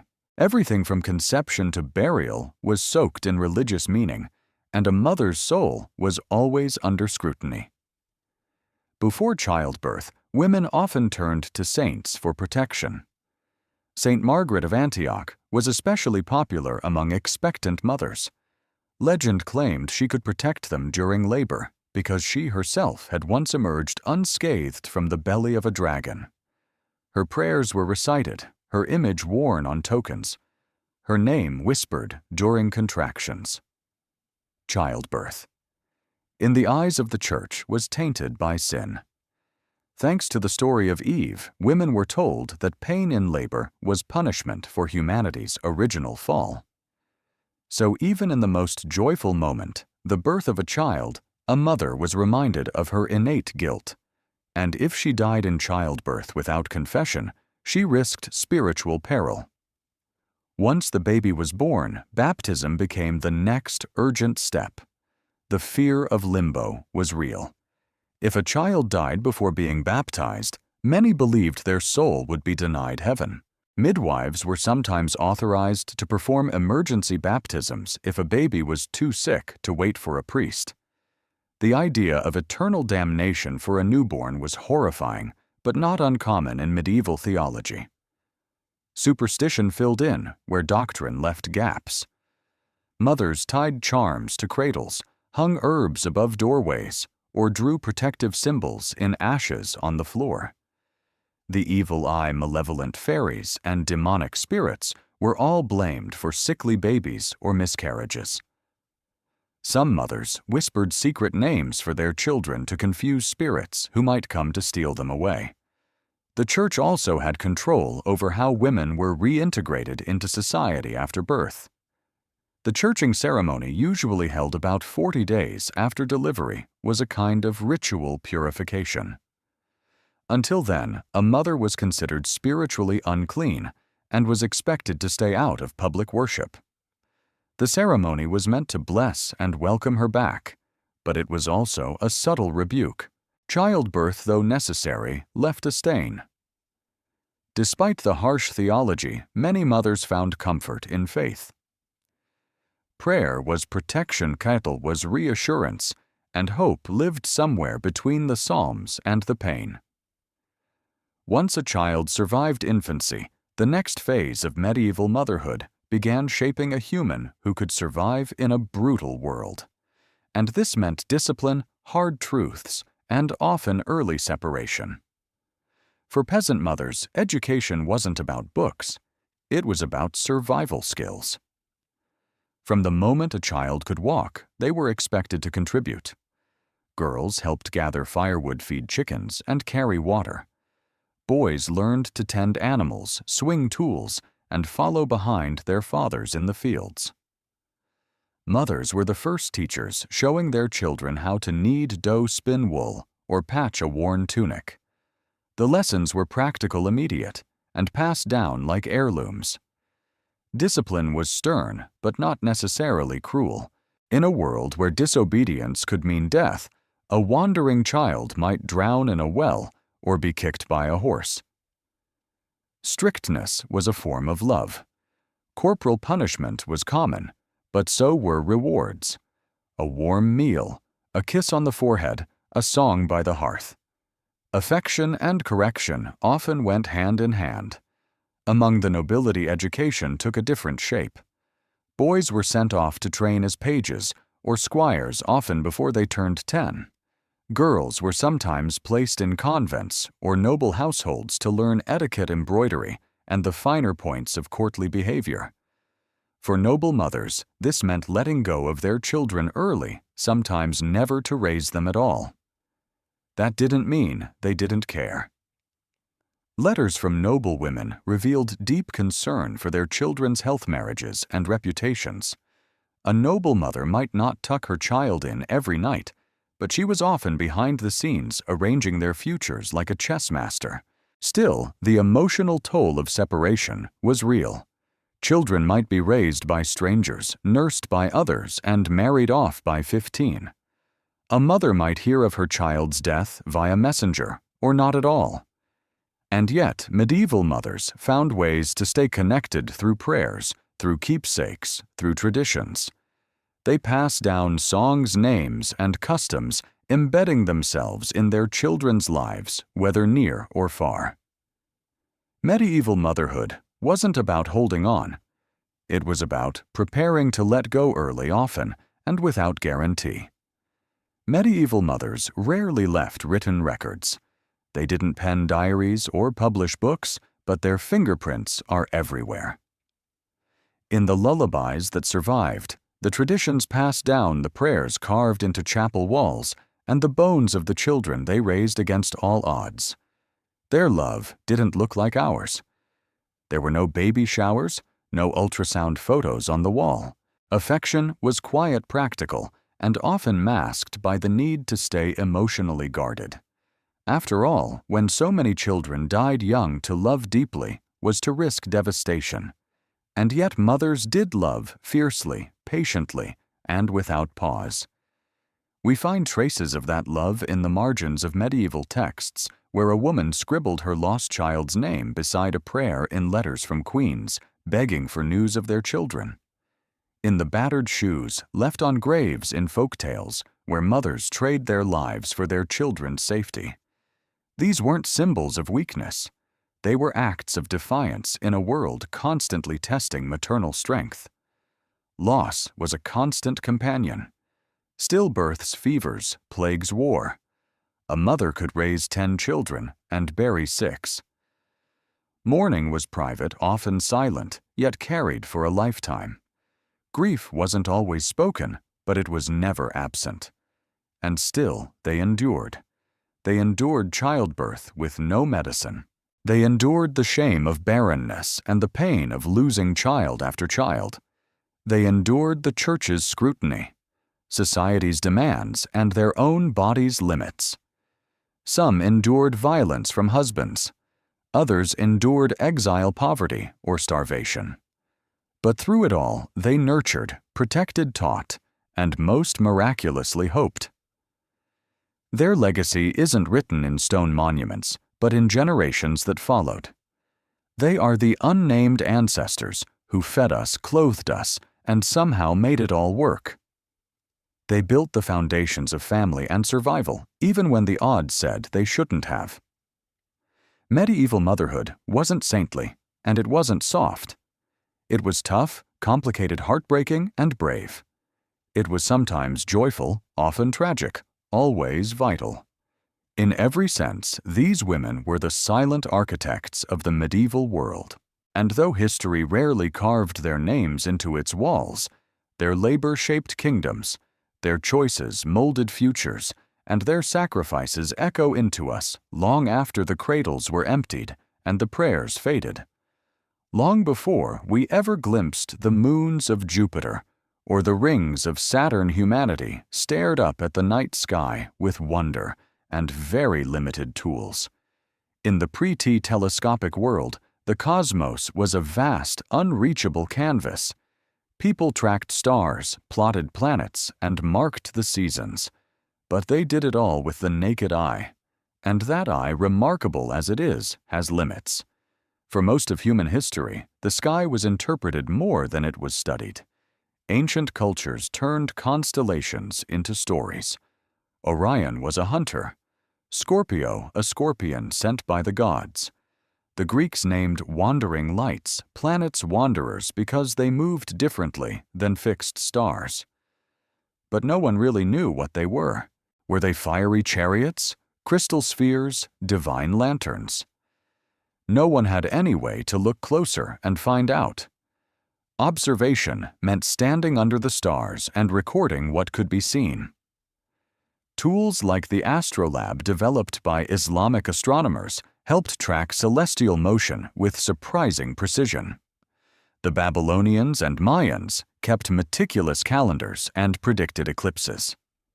The Greeks built complex mechanical devices like the antither mechanism to calculate planetary positions, but no one could see beyond what the eye allowed, and that meant space remained more mystery than reality. The idea of magnifying vision was at best a curiosity. People understood reflection.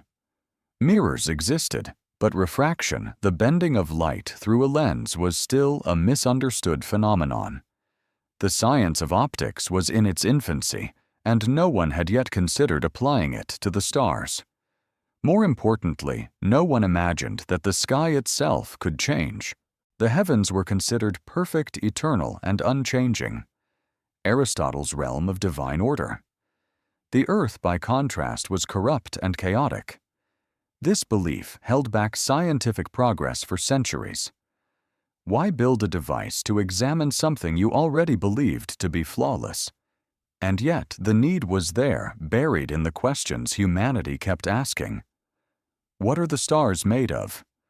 Why do some lights move and others don't? Is Earth truly at the center of everything? All of those questions floated unanswered above a world that had no way to peer beyond its boundaries, no way, until glassmakers, tinkerers, and one curious Dutchman changed everything.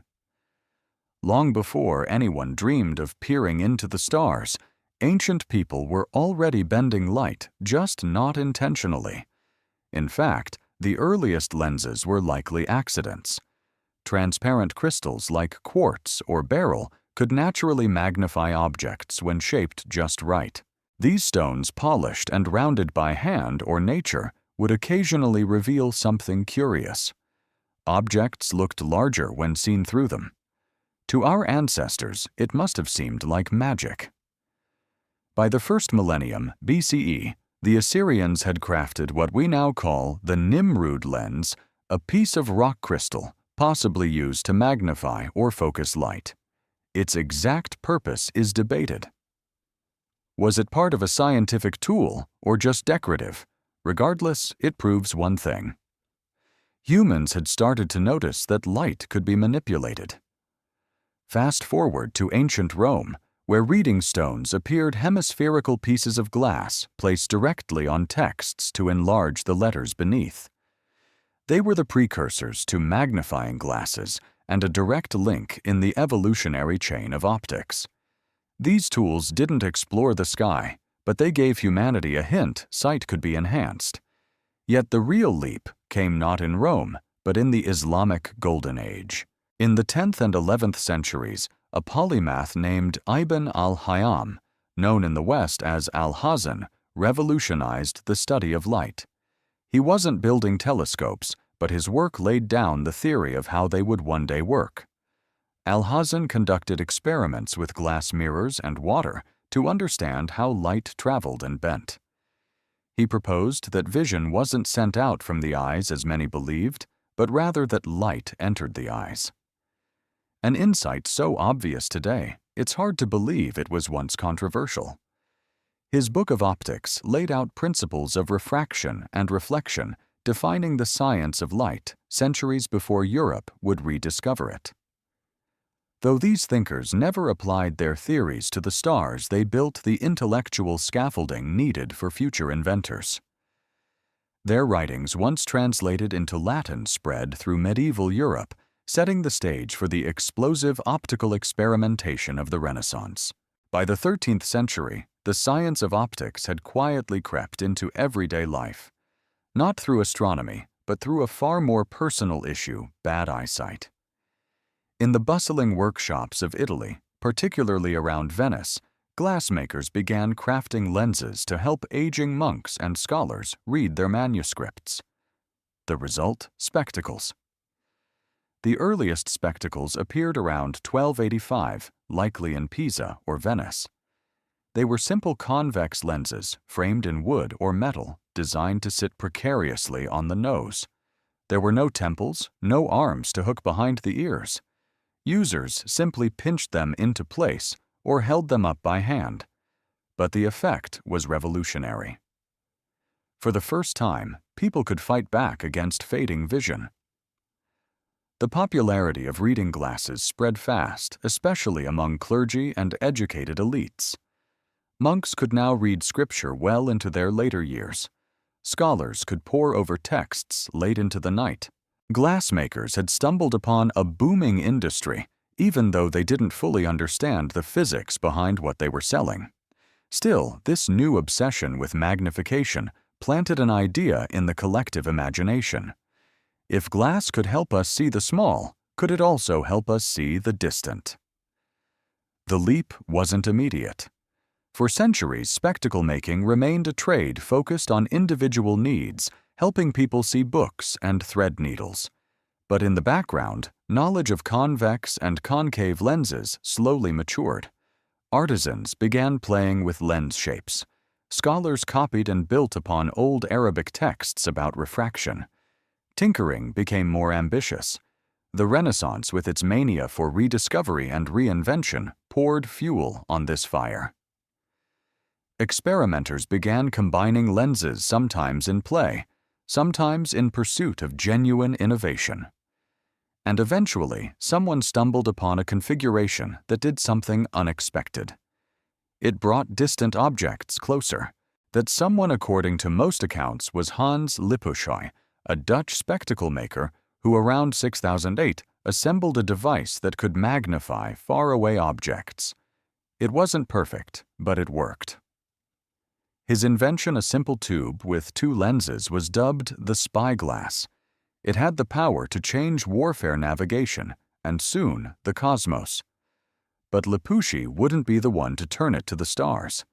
That would take a different kind of mind, part scientist, part showman, and entirely unafraid to challenge the heavens. When news of Hans Lipousch's spyglass reached Italy, one man saw something others didn't: a way to challenge the very fabric of the cosmos. That man was Galileo Galilei, a mathematics professor from Pisa with a flair for experimentation and a deep skepticism toward accepted truths. Upon hearing of the Dutch device in 6009, he didn't just want to copy it, he wanted to improve it. Within months, he built his own telescope. First a 3x magnification, then an 8x, and soon after a 20x. Compared to Lipousch's clunky tool, Galileo's telescope was sharper, longer, and more refined. And then he pointed it at the sky.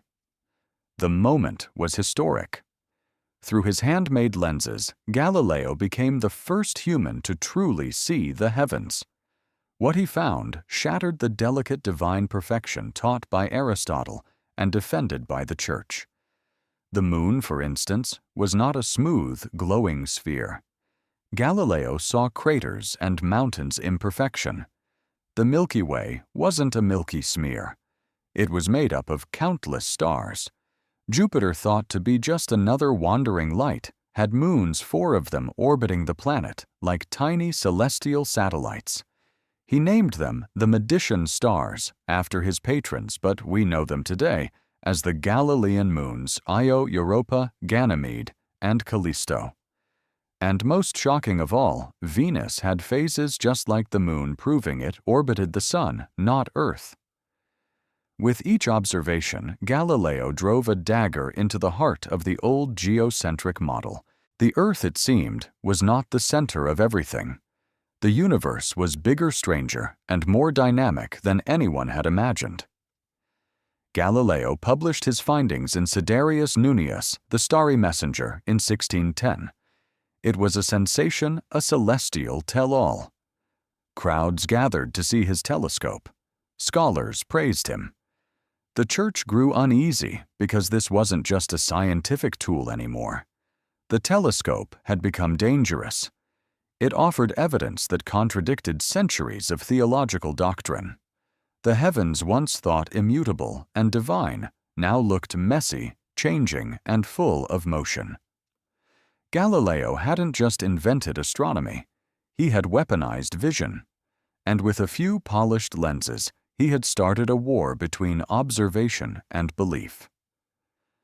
The stars would never be safe or silent again. Galileo had proven what 2 lenses in a tube could do.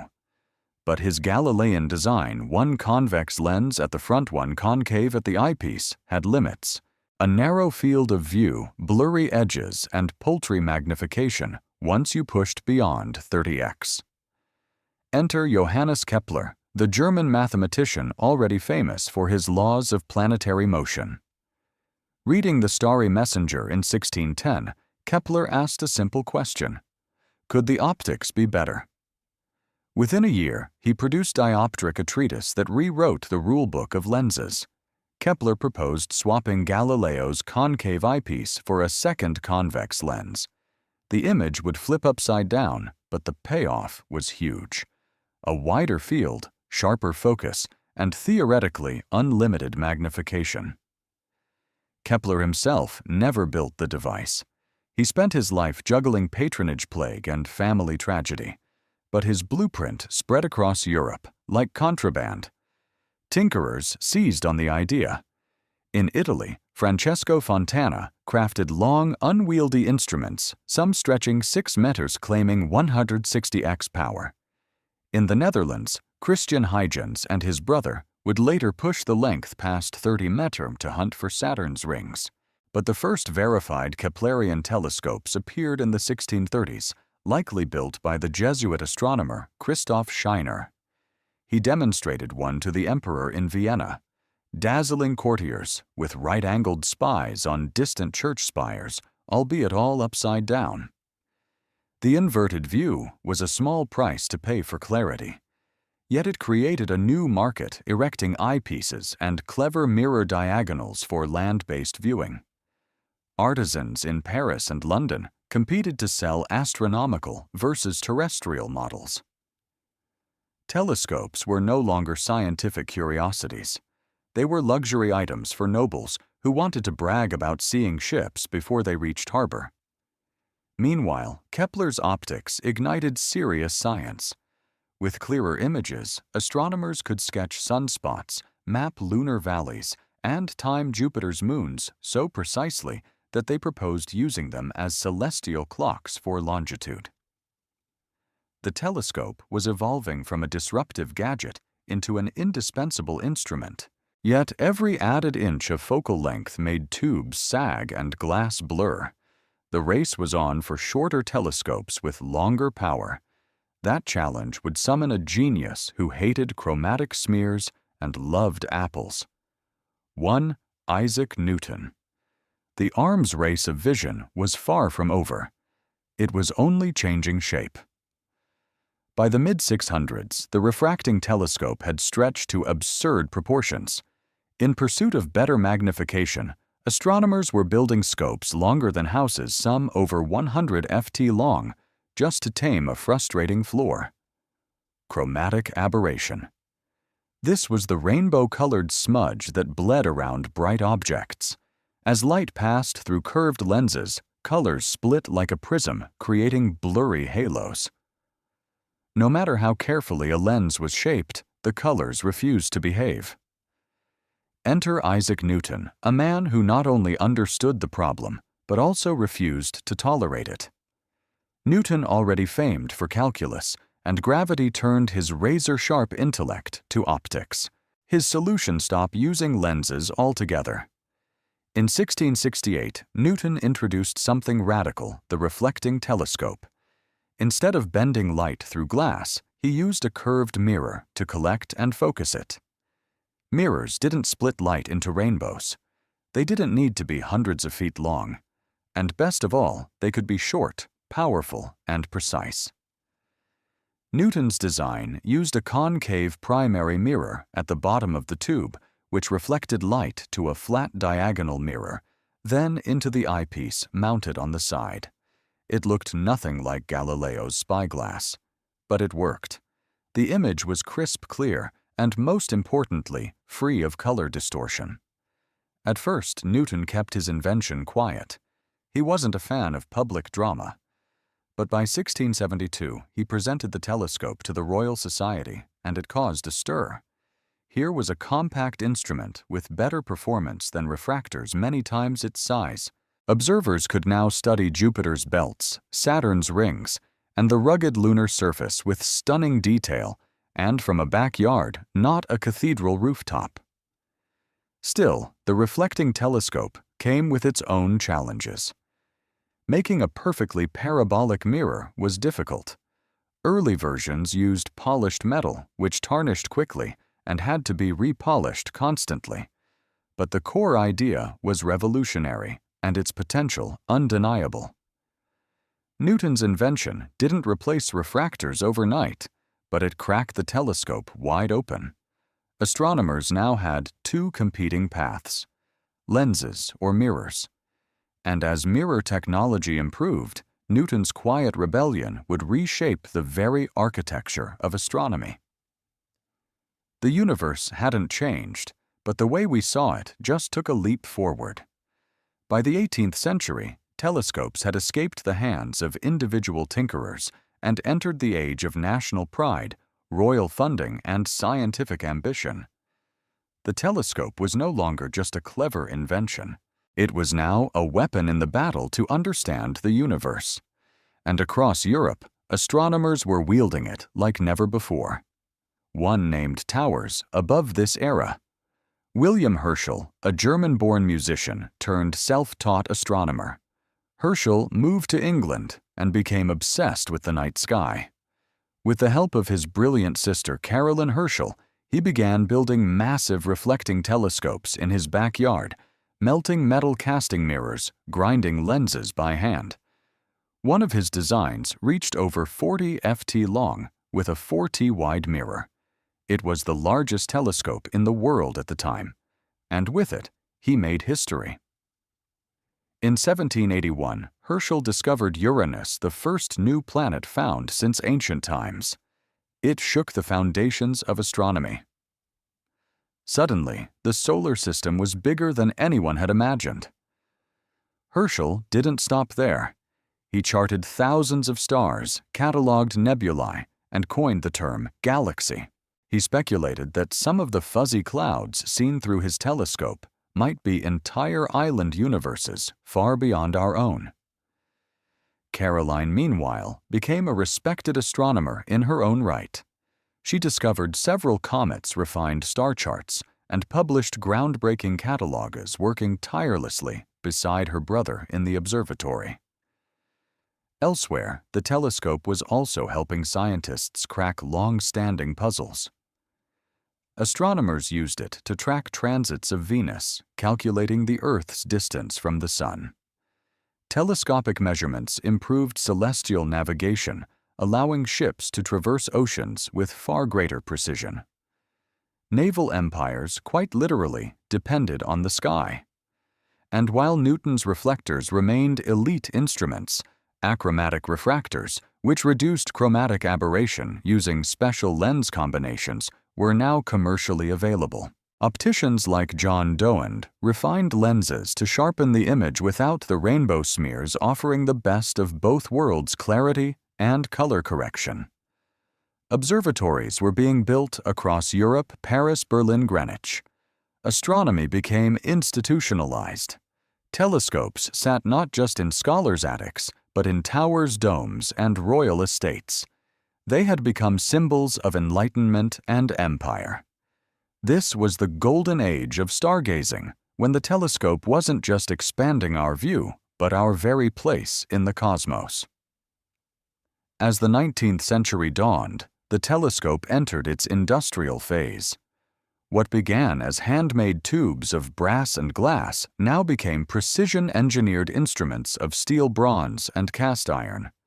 The sky once mapped by candlelight was now being charted by the rising might of factories, railroads, and empire. The biggest shift size. Telescopes were getting enormous. In Ireland, a wealthy astronomer named William Parsons, the third Earl of Ross, constructed what was then the largest telescope on Earth. Completed in 1845, the Leviathan of Parsonstown boasted a mirror 6 ft in diameter and a tube 50 ft long. Suspended between two massive masonry walls, it looked more like a siege weapon than a scientific instrument, but it worked. With it, Parsons observed the swirling structure of what was then called the Whirlpool Nebula, now known as M51, and made one of the first sketches resembling a spiral galaxy. He had no way of knowing how far away it truly was, but the drawing alone hinted that the universe might be full of systems like our own, far beyond the Milky Way. Meanwhile, other observatories sprang up in France, Russia, and America. Astronomers were no longer lone geniuses in cloaks, but salaried researchers with assistance budgets and government grants. Telescopes began moving westward, toward drier air, clearer skies, and higher altitudes. One of the most famous was the Lick Observatory in California. Built at top Mount Hamilton in 1888, it housed the largest refracting telescope ever constructed with a 36-in objective lens. Not to be outdone, the Jerkas Observatory in Wisconsin followed in 1897, with an even longer refractor, still the biggest of its kind to this day. But refractors were nearing their limit. Lenses sagged under their own weight. Glass this big couldn't be perfectly cast or supported. The future, once again, pointed to mirrors. Engineers began experimenting with silver-coated glass lighter, and easier to maintain than Newton's old metal mirrors. Reflectors once overshadowed by their lens-based cousins were making a comeback. At the same time, photography entered the equation. For the first time, telescopes weren't just for viewing the heavens. They could record them. Astronomers began capturing long-exposure images of stars' nebula and planets, seeing deeper than ever before. The age of observation was ending. The age of data had begun. As the 20th century unfolded, the telescope transformed from a tool of vision into a machine of revelation. No longer limited to what the eye could see, telescopes began collecting data across the entire electromagnetic spectrum, unlocking secrets the visible light had always hidden from us. The revolution began at top Mount Wilson in California, where George Ellery Hale spearheaded the creation of the Hooker telescope, completed in 1917. With a 100-in mirror, it was the most powerful telescope of its time. And into that mirror stared a young astronomer named Edwin Hubble. In the 1920s, Hubble used the Hooker to peer into the Andromeda Nebula. What he discovered changed everything. Andromeda wasn't a cloud within our galaxy. It was a galaxy itself, one of millions. Hubble's work demolished the idea of a small, static universe. The cosmos, it turned out, was vast, expanding, and ancient beyond measure. Soon, even the atmosphere became a limitation. Earth's air blurred starlight and blocked much of the electromagnetic spectrum. So in the latter half of the century, telescopes began climbing higher into balloons planes and eventually orbit. In 1990, NASA launched the Hubble Space Telescope, a namesake tribute orbiting above Earth's distortive atmosphere. After an initial hiccup with its mirror, Hubble went on to deliver the most detailed images of the universe ever captured.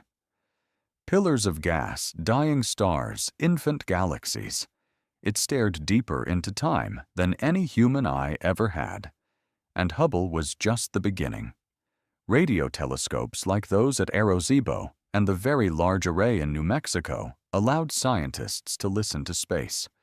Infrared telescopes revealed cool hidden objects cloaked in cosmic dust. X-ray telescopes detected black holes devouring matter.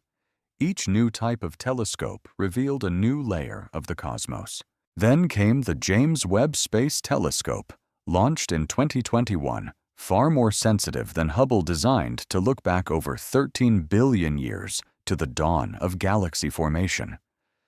Not just an eye in the sky, but a time machine built of gold mirrors and deep mathematics. From Galileo's shaky wooden tube to spacefaring observatories cooled by liquid helium, the telescope has evolved into an instrument of pure awe. We no longer just see the universe. We decode it. And with each new lens, mirror, or frequency unlocked, we inch closer to answering the question that started it all. What else is out there?